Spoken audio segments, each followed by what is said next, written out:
মিন শাররি মা খলাক। মিন অর্থ হতে, শাররি অর্থাৎ ক্ষতি বা অনিষ্ট, মা খলাক মা অর্থ যা, খলাক অর্থ সৃষ্টি, খলাক মা খলাক অর্থাৎ সৃষ্টির। হ্যাঁ,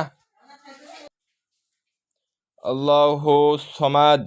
আল্লাহ অর্থ আল্লাহ, সমাদ অর্থ কি? মুখাপেক্ষী।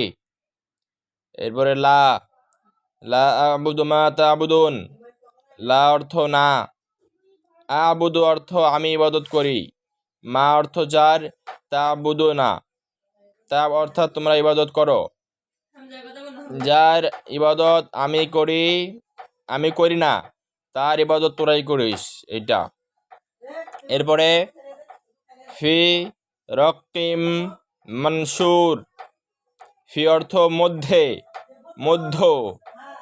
এরপরে মানসুর অর্থাৎ রকিম মানসুর অর্থ খোলা কাগজে, রকিম মানসুর অর্থ খোলা কাগজে। ইন্না শানিয়াকা হুয়াল আবতার। ইন্না অর্থ নিশ্চয়, শানিয়াকা অর্থাৎ এখানে হচ্ছে শানিয়াকা আপনার, শানিয়াকা অর্থাৎ আপনার ঘৃণাকারীরা, অর্থাৎ শত্রুরা। শানিয়াকা শিন আলিফ নুনিয়া শানিয়া, কা অর্থ আপনার, হুয়াল আবতার বাতর অর্থ নির্বংশ, লেজকাটা। কলু বালা, বলো অবশ্যই। কলু এটা আমর মানে আদেশ নাকি? কলু অর্থ তারা বলল, কলু তারা বলল, বালা অবশ্যই। কদ জাআনা নাজির, কদ তারা বলল আমাদের কাছে সতর্ককারী এসেছিল, অর্থাৎ বালা, কলু বালা তারা বলল অবশ্যই।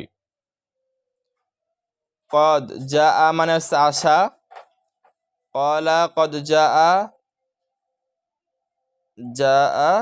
না মানে আমাদের কাছে, নাজিরিন সতর্ককারী।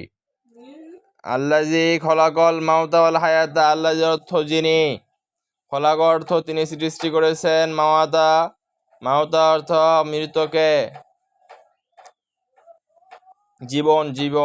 জীবনকে এবং মৃত্যুকে, বুঝেছিস?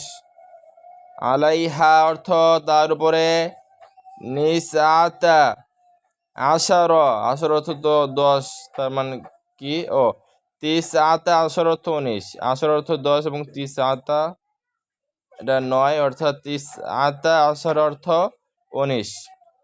কথা কি ক্লিয়ার? নাই হজর সূরা 74 এর 30 নম্বর মনে থাকে।